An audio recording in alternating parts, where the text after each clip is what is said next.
Salut! Bon, il y a pas mal de temps déjà, j'avais dessiné un mini manga de 8 pages. Aujourd'hui, j'ai décidé de vous partager le lien manga draft de ce manga. Mais avant que vous ne cliquiez sur ce lien manga draft, j'ai deux choses à préciser, ok? Un, comme je vous l'ai dit, ça fait pas mal de temps que j'ai dessiné ça, donc niveau dessin, c'est pas ouf. En plus, je l'ai fait ultra rapidement. Donc depuis, je me suis amélioré. Enfin, j'espère. D'ailleurs, pour constater ça, je vous invite à me suivre sur Instagram, puisque je poste assez régulièrement des dessins. Deuxième et dernière chose, je ne suis en aucun cas responsable de ce que vous allez voir et lire en cliquant sur ce lien, ok? Ce n'est pas moi qui ai dessiné ça, c'est mon double beauf maléfique qui a fait ça, mais c'est pas moi. Je suis désolé d'avoir créé ce truc. J'ai l'impression d'être Dr Frankenstein et d'avoir créé un monstre. Je ne cautionne ni assume cette œuvre. Je sais même pas si on peut l'appeler œuvre d'ailleurs, hein. Je vais l'appeler ce truc. Donc voilà, vous êtes prévenus. Si vous voulez aller lire ce truc, allez le lire, ça fait 8 pages. Mais si vous voulez pas, vous avez raison. Bien, aujourd'hui on se retrouve pour l'achat manga du mois de mai. Et vu qu'il y a pas mal de mangas à présenter, vaut mieux commencer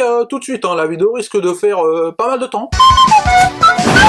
Et on commence avec l'artbook. Et on commence avec l'artbook de Gun que j'ai eu gratuit grâce à ma carte de fidélité. En fait, j'avais 30 € de réduction et l'artbook coûte 24 €. Donc bingo, j'ai envie de te dire. Donc voilà, je l'ai pris gratos. On refuse pas la gratuité. Très très bel artbook avec pas mal d'illustrations couleur numérique. Bon alors là, ça mélange toutes les œuvres de Yukito Kishiro, hein. C'est-à-dire que t'as Gun, forcément, Gun Last Order, Gun Mars Chronicle, et t'as aussi son autre œuvre dont j'ai plus le nom. Attendez que je vous retrouve ça. Veuillez patienter s'il vous plaît, nous allons vous mettre avec un correspondant. Voilà, Léviathan Saga Aqua Night. C'est un petit manga en 3 volumes je crois, que j'ai pas, mais voilà, c'est intéressant. Très bel artbook en tout cas, si vous êtes fan de Gun bien sûr, n'hésitez pas. Et en parlant de Gun, pas mal de mangas ce mois-ci. Donc nous avons le tome 3 de Gun, le tome 7, le tome 8, et le dernier tome, le tome 9. On enchaîne directement avec la nouvelle édition de Gun Last Order, donc le tome 1, le tome 2, et enfin le tome 3. Bon alors là, j'ai lu que le tome 3, puisqu'il me manque les tomes 4, 5 et 6. Mais c'est parce que, excepté le tome 3, tout est d'occasion. Donc je l'ai pris d'avance, hein, voilà, comme d'habitude. Alors je sais qu'il y a pas mal de gens qui sont assez déçus de Gun Last Order, mais bon, moi je vais attendre de lire pour en faire mon propre avis déjà. Et en plus, même si c'est moins bon, je serais quand même content de les avoir parce que j'adore cette nouvelle édition. Autant l'ancienne édition, on n'était pas loin du dégueulasse, hein, non mais faut dire les choses. Autant cette nouvelle édition, elle est juste magnifique. Mais voilà, Gun, c'est du très lourd, c'est culte, c'est un classique. C'est un manga qui swing. Ouais, ça swing, Gun, swing Gun. Chewing-gum. C'est un jeu de mots. Merci quand même, merci. Je sais pas si je les mérite, mais merci. Je tiens à m'excuser au nom de l'humanité pour tous les êtres du futur qui verront cette vidéo dans 200 ans. Voilà, je m'excuse pour cette blague, je m'excuse pour mon manga de 8 pages. Si vous voulez les brûler, je comprends. Et je m'excuse aussi pour la tectonique. Voilà, c'est pas moi j'ai rien fait, j'ai pas participé à ce truc, mais voilà, je suis solidaire de mes camarades. Voilà, je devrais pas, je sais, mais c'est des êtres humains. Voilà, ne leur en voulez pas d'avoir fait ça. Voilà, je sais pas comment on dit. Excusez-moi dans le futur, hein, mais je sais pas. Voilà, vous insérez le mot. De toute façon, avec la technologie du futur, vous pourrez faire des montages de ouf, voilà, vous m'avez compris. Voilà. Bien, et on commence ces mangas en vrac avec le tome 6 de Dr Stone. Bon alors, Dr Stone, j'en parle dans à peu près un achat manga sur 2. Donc je pense que vous commencez à savoir que j'aime beaucoup Dr Stone. Je trouve que c'est un très bon shonen, avec une vraie confrontation protagoniste, antagoniste. L'antagoniste dans Dr Stone, c'est pas juste ouais, alors je veux devenir maître du monde parce que je suis méchant. Donc c'est mon rôle de méchant en fait, hein. Voilà, je bois du sang, je tue des gens, voilà, je veux un ciel rouge, je veux vivre dans un manoir tout sombre, voilà, je suis méchant. Voilà, on va pas chercher plus loin, c'est tout. On m'a volé mon goûter quand j'étais petit, depuis j'ai vrillé, voilà, c'est ma profession déclarée à l'URSSAF, hein, méchant. Je paye des impôts, je tue des gens, voilà, c'est comme ça. Non, là il y a de vraies convictions et une vraie vision du monde sur ce que devrait être la société. On en apprend plus sur l'origine du village et le père de Senku, le héros. On en apprend plus également sur le clan de Tsukasa et ses alliés, parce que forcément il est plus tout seul, hein, voilà. Et ça annonce une grosse confrontation dans les tomes suivants entre les antagonistes et les protagonistes, voilà, donc j'ai hâte de lire la suite. Bref, il y a l'anime qui sort en juillet, je crois, mais ce tome 6 de Dr Stone, c'était toujours aussi excellent. Dans la lignée des précédents, c'est du très bon. On enchaîne ces mangas en vrac avec le tome 10 de Arslan. Alors Arslan, ça fait longtemps que j'en avais pas parlé dans mes achats mangas, je crois que ça remonte à décembre, puisque bon, t'as un tome qui sort tous les 4-5 mois, voilà, et ça m'a fait plaisir de relire du Arslan, tout simplement, voilà, ça m'a fait plaisir de retrouver les personnages. Comme d'hab, ça diffère de l'animé. La saison 1, qui est dispo sur Netflix d'ailleurs, je vous la conseille. Ce tome est vraiment bon, et moi j'attends vraiment le moment où tout ça va se croiser, tout ça va se regrouper dans une sorte de grande guerre finale, parce que pour l'instant, on suit différentes quêtes quêtes de différents personnages dans différents endroits. Mais on se doute bien que tout ça va se regrouper à un moment, que tout ça va rentrer en corrélation et que ça va partir en couille. Je te le dis. Il y a des alliances qui vont se faire, des alliances qui vont se défaire. Tout ça pour un final grandiose, je l'espère. Par contre, je sais pas du tout ça se finira en combien de tomes. Le tome 11 est sorti au Japon. Je sais pas quand il sortira en France, hein, certainement d'ici octobre-novembre. Mais Arslan, j'aime beaucoup. Si vous voulez lire une bonne œuvre, qui fait pour l'instant peu de tomes, puisque bon, il y a que 10 tomes pour l'instant. N'hésitez pas, Arslan est fait pour vous. On continue ces mangas en vrac avec 2 tomes de l'édition double de Gantz. Donc nous avons le tome 17 et le tome 18, qui est le dernier de la série. J'ai trouvé cette fin vraiment satisfaisante, et toutes les explications données dans le dernier tome, sur tout l'univers et tous les événements qui se sont déroulés durant tout Gantz, tout aussi satisfaisante et cohérente. Tu comprends tout au dernier tome. Dans les tomes précédents, t'avais déjà des bribes d'explications, mais perso, ça m'allait pas parce que je trouvais qu'il restait encore beaucoup de zones d'ombre et que c'était pas ultra compréhensible. À la fin, t'as vraiment le pourquoi du comment de tout Gantz. Et ça, je trouve ça satisfaisant. Alors là aussi, c'est de l'occasion. Hein. Et de toute façon, je crois bien qu'à part le tome 12, tous mes tomes de Gantz sont d'occasion. Donc ça aussi, c'est une source de satisfaction. De toute façon, j'ai fait beaucoup d'occasions ce mois-ci et de très belles affaires. Hein. Je parle comme si je voulais vendre un truc. Je vends rien, vous inquiétez pas, mais de très belles affaires, vous verrez si vous regardez toute la vidéo bien sûr, hein, parce que bon, si vous partez maintenant, bonne journée, hein, merci d'être passé, j'ai envie de te dire, hein, mais voilà, Bah écoute, on continue ces mangas en vrac avec le tome 23 et 24 de Berserk. Et c'est là que ça va se gâter, parce que je trouve qu'il y a un petit coup de mou dans Berserk. Voilà, j'ai moins aimé ces derniers tomes. Avant de commencer Berserk, beaucoup m'ont dit que c'était une incroyable dinguerie, mais que l'intrigue va à une vitesse, même ma grand-mère va plus vite. Je veux dire, ça va moins vite que la RATP quand même. Et ça, faut le faire. Je trouve qu'on se perd un peu dans des sous-intrigues, pas forcément inutiles, car elles serviront sûrement pour la suite de l'histoire, mais limite inintéressantes, telles que la chasse aux trolls par exemple. Là, à la fin du tome 24, t'as le début de cette chasse aux trolls, mais ça m'a pas du tout donné envie de me ruer vers le tome 25 en mode je suis ultra pressé de découvrir la suite. Là, je suis pas du tout pressé d'aller acheter le tome 25, tu vois, et ça c'est un souci. Je me fie d'abord à mon instinct et à mes émotions. Et en lisant ces derniers tomes de Berserk, j'ai pas du tout été transcendé en mode ultra pressé de découvrir la suite. Et je vais pas aller contre mes émotions juste parce que Berserk est sûrement le plus grand seinen de l'histoire. Ça, y a aucun débat là-dessus, je vais pas le contester, tu vois, c'est juste que je vais pas me mentir à moi-même. Je vais pas aller contre mes émotions. Si j'ai pas kiffé, c'est pas grave. Et l'autre souci que j'ai, c'est que la quête de Guts pour faire retrouver la mémoire à Casca, au-delà de durer des plombes, ne m'intéresse pas. Déjà, de manière générale, les quêtes pour essayer de faire retrouver la mémoire à quelqu'un, ça m'intéresse pas, mais si en plus ça dure une éternité, ça devient vite agaçant. Après, bien sûr que je vais continuer à lire Berserk et que je vais pas contester son statut de chef-d'œuvre, hein. Non, j'en suis pas là, mais voilà, j'ai pas accroché à ces derniers tomes de Berserk, écoute, peut-être que je vais ultra kiffer les prochains tomes, j'en sais rien. Me mettre à dos toute la communauté Berserk, bah ça c'est fait, hein, voilà, je crois que je peux cocher cette case. Et maintenant, on finit ces mangas en vrac avec du Vagabond. Donc nous avons le tome 21, le tome 22, le tome 23, le tome 25, le tome 28, et enfin, le tome 29 de Vagabond. Bon alors là, je présente Vagabond dans mes mangas en vrac parce que je n'ai lu que le tome 21, j'ai pas eu le temps de lire le reste, et que bon, Vagabond, je vous en parle dans quasiment tous mes achats manga, donc je pense qu'au bout d'un moment, vous commencez à connaître mon avis, vous savez que Vagabond fait partie de mes seinen préférés, que Takehiko Inoue fait partie de mes mangaka préférés, je pense que ça suffit. Voilà, on en a fini avec les mangas en vrac, ça fait quand même pas mal de temps que je tourne là, donc où le montage il va être long. Et on rentre dans le vif du sujet avec le tome 36 de Hunter x Hunter. Hunter x Hunter fait partie de mes mangas préférés, et ce tome, il était complexe, on va dire, hein, voilà. L'arc en cours est vraiment intéressant, mais c'est un arc beaucoup plus posé. C'est rempli de bulles, de dialogues et de facteurs complexes à prendre en compte. C'est limite si j'ai dû relire chaque page 3 fois pour essayer de bien tout saisir. Bon, c'est dans le pur style Togashi, et d'habitude je kiffe ça, mais là parfois c'est abusé, hein. Abuse de la bulle Togashi, je te le dis. L'arc en cours est très bon, mais c'est juste que parfois c'est un peu un gros bordel. D'un côté, on suit Kurapika qui essaye de protéger un prince et qui cherche un meurtrier et qui en même temps essaye de trouver les spécificités des pouvoirs de la jarre. De l'autre, on a cette guerre de succession pour le trône. On a ensuite toute l'organisation du bateau avec notamment l'organisation des Hunters. On a aussi la brigade fantôme dans le bateau qui recherche Hisoka. Et enfin, on a l'apparition de cette famille mafieuse qui contrôle chacun un étage du bateau.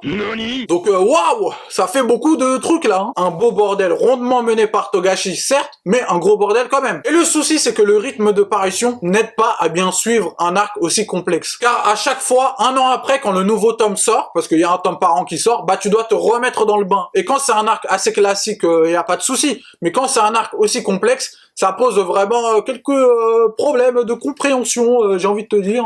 Voilà. L'idéal, pour bien comprendre ce tome, ce serait de relire les tomes précédents, mais j'ai ce qu'on appelle plus communément la flemme. Ce qui n'aide pas non plus, c'est qu'on suit seulement Kurapika. Or, je l'aime bien, c'est pas le souci, mais voilà, au bout d'un moment, Gon, Killua, Leolio, même Hisoka, c'est pour te dire, commence à manquer. Donc, gros point positif, c'est le retour de la brigade fantôme dans ce tome. Ça fait plaisir. Donc, pour conclure, c'est un très bon tome, dans la lignée des précédents, mais faut s'accrocher, quoi. Voilà, accroche-toi, vas-y, champion.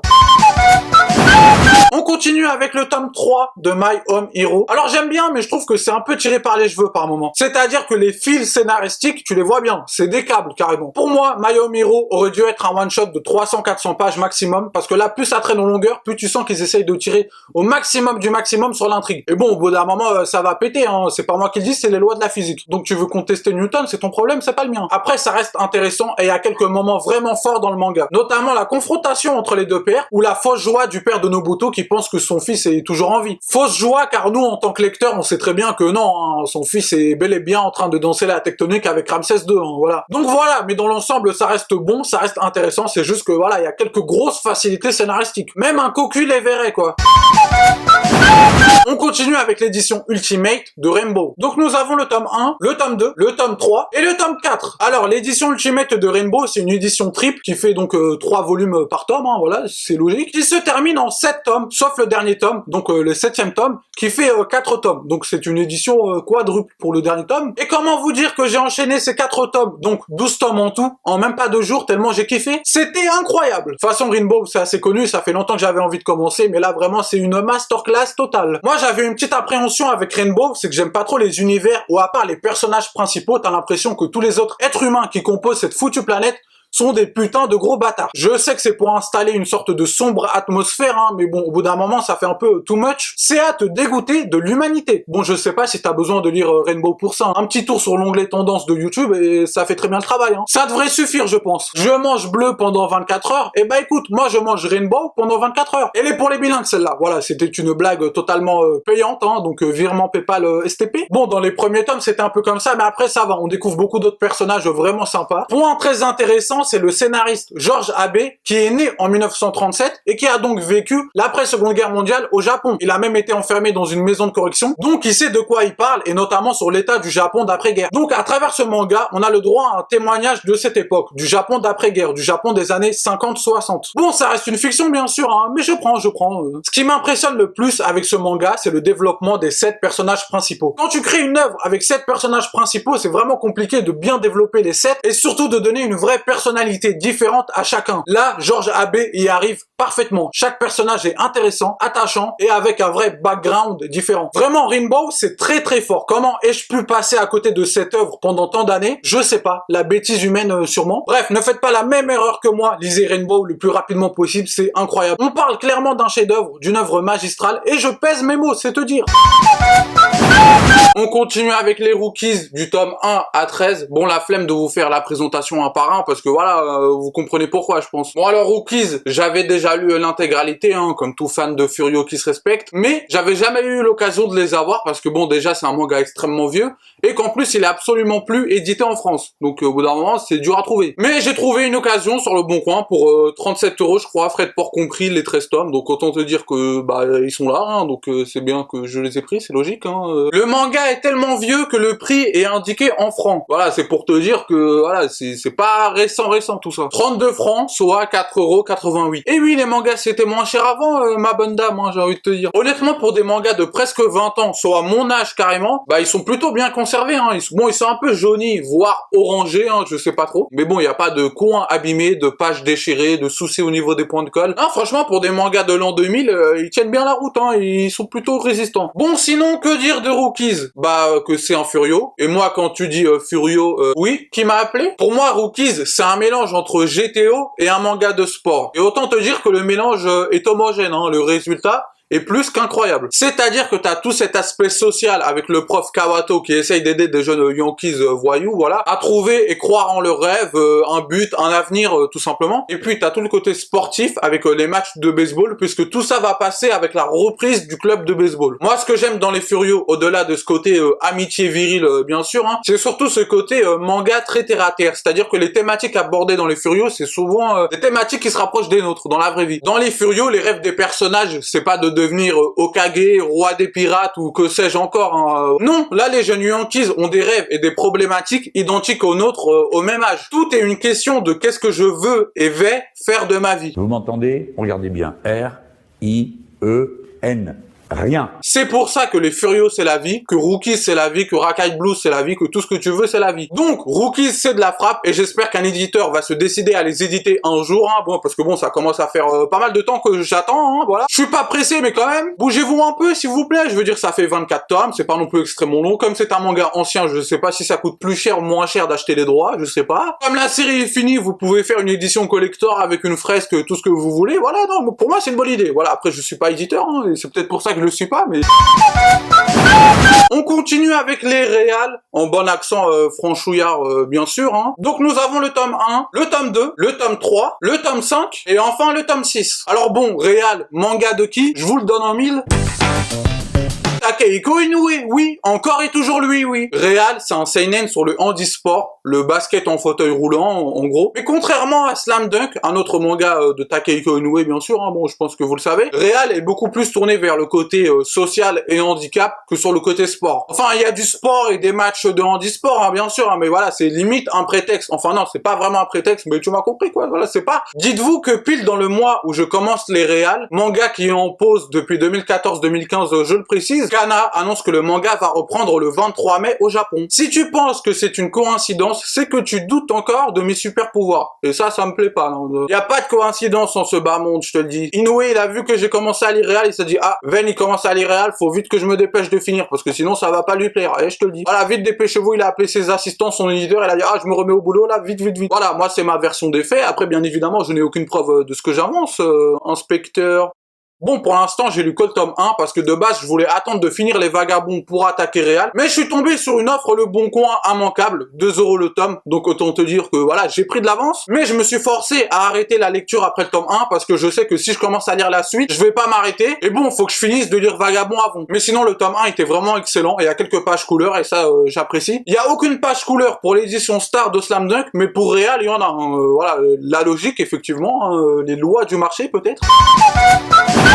On finit avec du Jojo. Donc nous avons le tome 12 de la partie 6 Stone Ocean, le tome 13, le tome 14, le tome 15 et enfin le tome 16. Et puisque bon, j'avais déjà le 17, j'ai enfin fini la partie 6 Stone Ocean de Jojo. Bon, et en vrai, j'ai trouvé les derniers tomes un peu brouillons. Araki est connu pour avoir de l'imagination, hein, mais là, vous allez un peu trop loin, monsieur. Hein. Là, c'est flash, amende, retrait de points, c'est ce qui vous attend. Hein. Faut rouler moins vite. Bon, je veux pas spoil, parce que je pense que beaucoup n'ont pas encore lu et attendent la sortie de l'animé, hein, mais voilà, c'est compliqué, quoi. Hein. Le but et les pouvoirs de l'antagoniste, c'est un peu du grand délire. Le combat final est trop brouillon. Trop de réflexion, tue la réflexion, j'ai envie de te dire. Le souci, c'est que les dessins n'aident pas non plus à bien te comprendre. Hein. Et surtout, je crois ne pas avoir compris la fin. Donc si quelqu'un a compris, qu'il n'hésite pas à me l'expliquer dans les commentaires, parce que moi, je crois pas l'avoir comprise. En fait, c'est pas que je l'ai pas comprise, c'est que j'ai peur de l'avoir comprise. Parce que si c'est vraiment ce que je pense, là, ça va pas du tout, non. Parce que moi, de ce que j'ai compris, attention, risque de spoiler, vous pouvez avancer un peu si vous voulez pas être spoilé. Parce que moi, de ce que j'ai compris, l'antagoniste a réussi sa mission, on est bel et bien dans un autre univers, et donc tous les personnages qu'on a connus dans Jojo jusque-là sont bel et bien morts. Je sais pas, donc dites-moi si c'est bien ça, mais dans tous les cas, cette fin pour moi, elle a un peu un goût amer. Donc voilà, j'ai fini cette partie 6 qui reste bonne dans l'ensemble, hein, mais un peu trop brouillonne et un peu trop perchée à mon goût. Maintenant, je vais enfin pouvoir attaquer la partie 7, et ça c'est beau. Voilà, on en a fini de cet achat manga du mois de mai. Comme vous avez pu le voir, il y a quand même pas mal de mangas et pas mal de bonnes affaires, de bons mangas, je pense. Si t'as kiffé la vidéo, bien sûr, n'hésite pas à t'abonner, à liker, à commenter, mais tu fais comme tu veux, comme d'habitude. Voilà, bonne journée, bonne soirée, bonne vie, adios.